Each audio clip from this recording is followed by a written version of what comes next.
Assalamualaikum warahmatullahi wabarakatuh. Yang ingin saya tanyakan Ustadz, bagaimana hukumnya main Bitcoin atau main trading? Oke.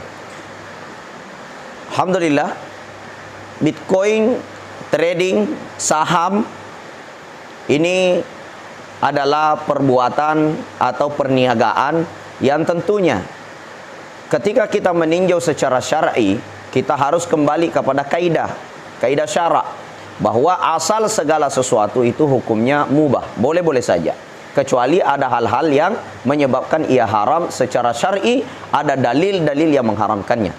Nah, kita kembali kepada forex, Bitcoin ya. Bitcoin di dalamnya kita lihat apakah ada unsur di dalamnya yang menyebabkan ia menjadi haram, seperti di dalamnya terjadi gharar, sesuatu yang tidak jelas ya. Banyak kita menemukan ulama kita mengatakan Bitcoin itu, forex itu, pertukarannya, sell buy-nya itu kita tidak tahu secara pasti, secara jelas. Menurut saya justru trading forex atau Bitcoin ini sangat jelas, karena Bitcoin itu sudah terdesentralisasi oleh suatu platform yang disebut dengan blockchain ya. Blockchain ini membaca semua kegiatan pertukaran dari semua cryptocurrency, semua jenis mata uang digital di dalamnya, yang menurut saya justru lebih jelas daripada mata uang suatu negara. Seperti umpamanya ada suatu negara ya, kemudian mata uangnya itu hanya tersentralisasi kepada satu induk bank ya. Akan tetapi dengan cryptocurrency ini memiliki satu buku besar yang disebut dengan blockchain ya. Itu semua keluar masuknya cryptocurrency seperti Bitcoin, Doge, Ethereum, USDT, semua itu terbaca Pak, sekecil apapun di seluruh dunia. Makanya bagi saya dia terdesentralisasi dan tidak bisa dihacker ya. Jadi Bitcoin itu digunakan untuk yang baik atau digunakan untuk yang tidak baik, di situ halal dan haramnya. Nah, tapi pada hakikatnya Bitcoin itu adalah bentuk kupon digital, atau bisa disamakan dengan suatu voucher ya, voucher digital.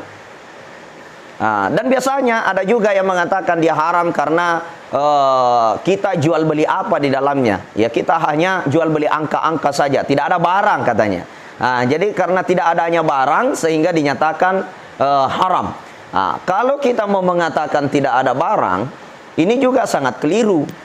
Karena cryptocurrency itu sendiri adalah barangnya bentuk digital. Ya, bisa diartikan sebuah kupon yang memiliki harga yang sangat fluktuatif dan juga harganya sangat bagus untuk disimpan. Seperti halnya ketika kita menyimpan emas. Ya, ketika turun harganya kita beli, ketika naik kita jual, nggak ada bedanya. Iya. Kalaupun dikatakan mana barangnya, kok bentuk angka-angka saja, 1 Bitcoin, 2 Bitcoin hanya bentuk angka-angka. Coba kalau kita ibaratkan seperti pulsa, pulsa itu juga cuma angka-angka. Ya, ada nggak barangnya pulsa itu? Nggak ada. Dikirim ke HP hanya 10.000, nilainya 20.000, dipakai nelpon habis. Mana barangnya? Nggak ada. Dia hanya bentuk voucher, bentuk angka-angka saja, bentuk nilai saja. Nah, maka dengan nilai hari ini, perkembangan teknologi, perkembangan zaman, yang mana semuanya serba digitalisasi, maka hakikatnya bagi saya kita harus mencari fakta dulu, di mana letak ketidakjelasannya, di mana bentuknya tidak ada barang, karena barangnya jelas, memiliki nilai yang jelas, berapa harga 1 Bitcoin, bisa naik dan bisa turun. Apa yang menyebabkan naik sesuai dengan pertukaran masuknya dan pertukaran keluarnya.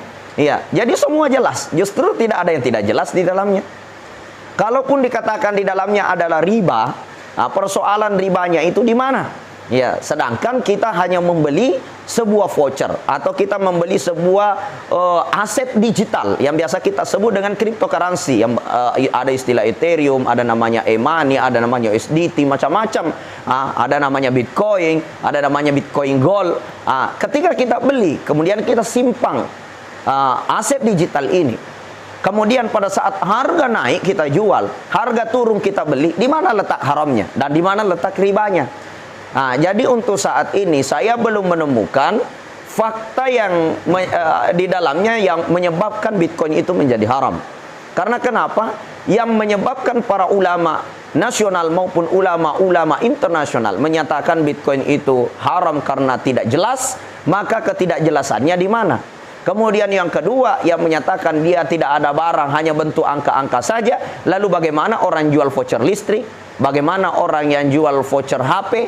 Bagaimana dengan orang yang menjual kupon yang memiliki nilai dan harga? Seperti bank menjual sebuah kupon, kemudian dihadiahkan mobil ketika kuponnya terkumpul banyak. Padahal kupon itu bukan sebuah barang, hanya mungkin dikeringkan saja nilai-nilai kupon berbentuk angka-angka saja. Lalu begitu juga dengan aset digital ini. Itu barangnya adalah bentuk digital. Tidak ada masalah selama tidak ada pelanggar syarak di dalamnya.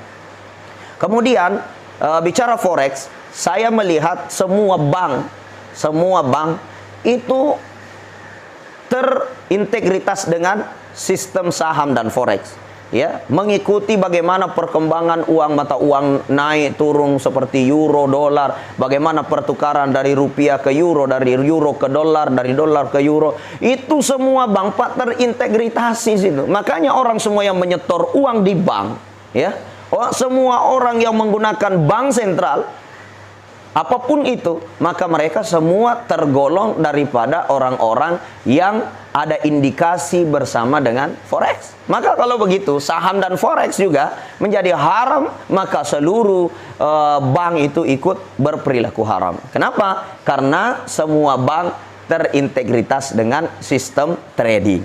Maka dari itu bagi saya belum menemukan hal yang bisa menyebabkan forex secara mutlak itu haram, Bitcoin secara mutlak itu haram. Akan tetapi siapa yang menggunakan forex, siapa yang menggunakan Bitcoin, siapa yang menggunakan trading itu, entah trading itu digunakan dengan trading cara syar'i, ya, dengan sistem bagi hasil mudharabah yang syar'i, atau dengan cara ribawi. Begitupun dengan Bitcoin digunakan dengan sistem alat yang main judi, sistem alat yang sistem yang digunakan untuk geng-geng online yang terlibat dalam maisir, permainan judi, atau digunakan kepada hal-hal yang haram, maka dia menjadi haram, bukan karena Bitcoinnya. Akan tetapi bila digunakan untuk yang baik-baik, disimpan sebagai aset yang berharga, kemudian dijual pada saat naik, kemudian dibeli pada saat turun, saya kira itu tidak ada yang haram di dalamnya. Maka dari itu mudah-mudahan Allah melindungi kita semua dari perkara yang haram, dan Allah Subhanahu wa taala memberikan kita petunjuk sehingga kita tetap berada dalam hidayah, jalan yang lurus, dan kita tetap akan menjadi orang-orang yang diselamatkan dunia dan akhirat, radiyatan mardiyah, ridho dan diridhoi oleh Allah Subhanahu wa taala. Hadanallah wa iyyakum ila sabilis salam. Wabillahi taufiq was sa'adah. Assalamualaikum warahmatullahi wabarakatuh.